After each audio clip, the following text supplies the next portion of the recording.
This chapter begins with seemingly unreal laughter. These people may look irrational to you, but among them, they're just making the perfect sense. The subject is as unreal as their hilarity. Love. Have you ever been in love? This is probably the most misunderstood question of all time. Shyam, come on guys, I really love her. I want to marry her. You know her eyes are a sea if mine are pearls, for I am forever lost in her. They glimmer like the moon and bring light into the darkness of my life. If she's the sun, I am earth. If she's earth, then I am her moon. Anyway, I just want to revolve around her. Rohan, that would be fantastic. You revolve, I visit. Prithvi, don't forget it could be the sun, and you could be burnt.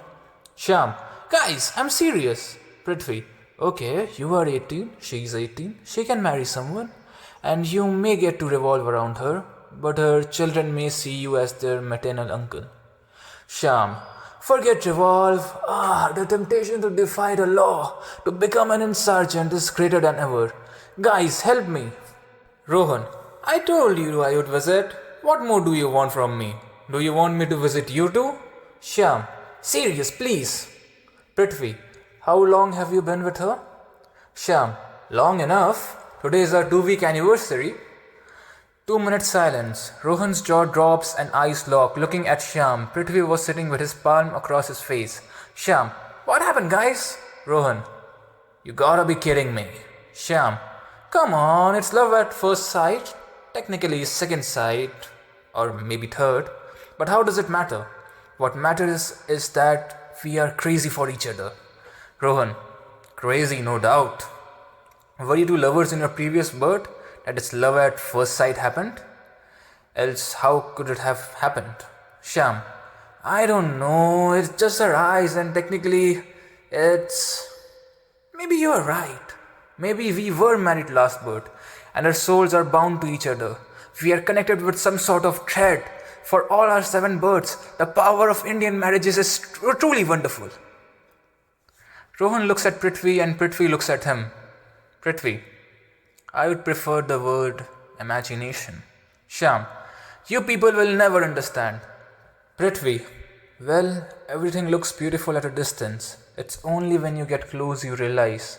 The moon and alike eyes magnetize every human optic, but when you get closer, you spot the dark spots. Then you turn your eyes away. You find a new moon, a new pair, and this feeling of allurement blossoms again. And yet everyone looks perfect. It's only when you meet old age, you realize the imperfections that the distant time had.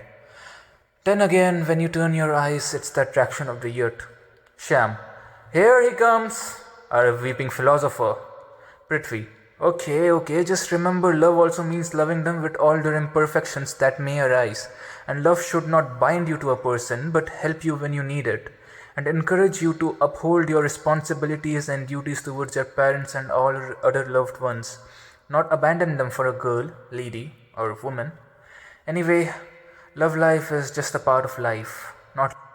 Shyam, okay sir, now allow me to introduce her, then you would know what I'm talking about. We are meeting near Kali Bhai's chai stall. Wanna tag along? Rohan, I knew I'd visit her, but I'd appreciate some privacy. Shyam, I didn't ask you. Rohan, you don't get me wrong. I was just being. Wait, I'm coming. They were walking down the street, bursting with laughter, but the 6 feet tall, bed dark, and much more handsome Prithvi was abstracted. Yes, he smiled, but it was more of a mask. Just for most of us, something was eating him, and everyone else was too lost in their words to notice it. Prithvi, those blocks of concrete. There was once a grove of trees there. Out of nowhere, in the middle of the sky, materializes a black cloak and the body inside it. The face was hidden behind a white Kyoto mask. This one's literal. In a voice deeper than a plummet's sound, he spoke. You must come with me. Prithvi. Rohan, is it a ghost? Shyam, you can see him too. Thank God I haven't lost my mind. Prithvi, and you are? The mystery guy, faintly. Crescent moon. Obliterate. Huge figure shaped like crescent moon emerges out of thin air around his hand, filled with darkness and devoid of light. Figures filled with hunger, he manipulates them and it destroys, or maybe absorbs the nearby concrete blocks and every ounce of human flesh that came in between. Many partly lost their limbs, body, and soul. The mystery guy. The one whom you cannot deny. A police vehicle nearby. Officer Laltu. What do you think it is, sir? Some pishasha?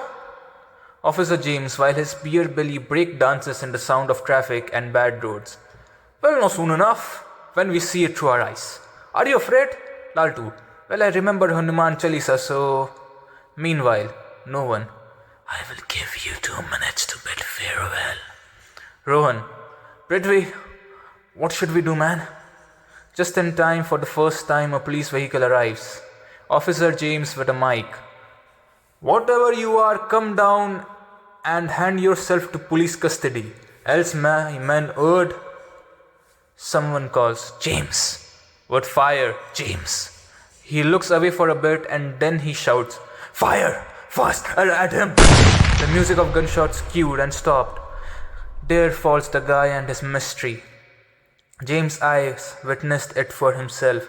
He moves stealthily towards the corpse, unmasks him, and it was as if he was looking into a mirror, for it was his own face. He falls back, looks above, and sees the mystery guy.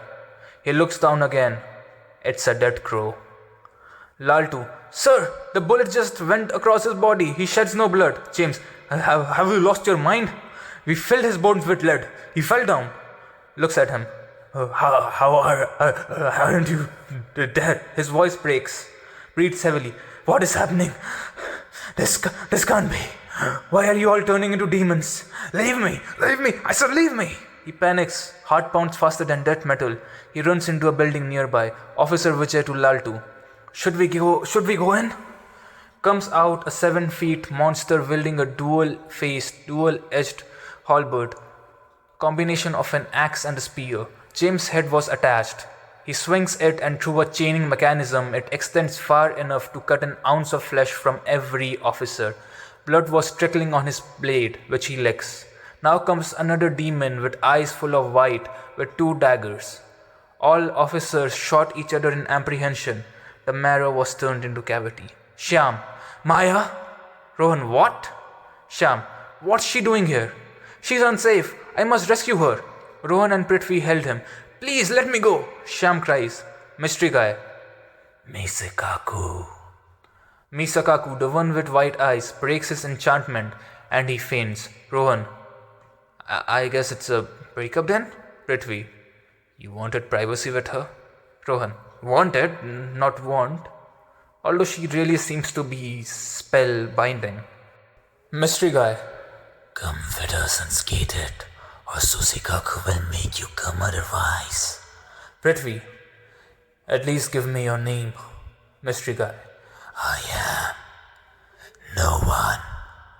Secret base, location covert. 12 hours ago. Sur, tiger-faced, and Saxam are trying to decipher Asur's riddle. Sur is seated, unlike the rest, in his matte black chair in front of his matte black supercomputer in his matte black bunker. In pitch blackness. My mind wiggle. Here's a riddle. Change 11000 change 101 plus dot change 10111 change 100 cha. Ruminate 1. I'm water but I'm also solid and my core burns. I'm not a circle and neither am I flat. That's all you get thanks to a little chat. I evolve again. Alvida. Sir,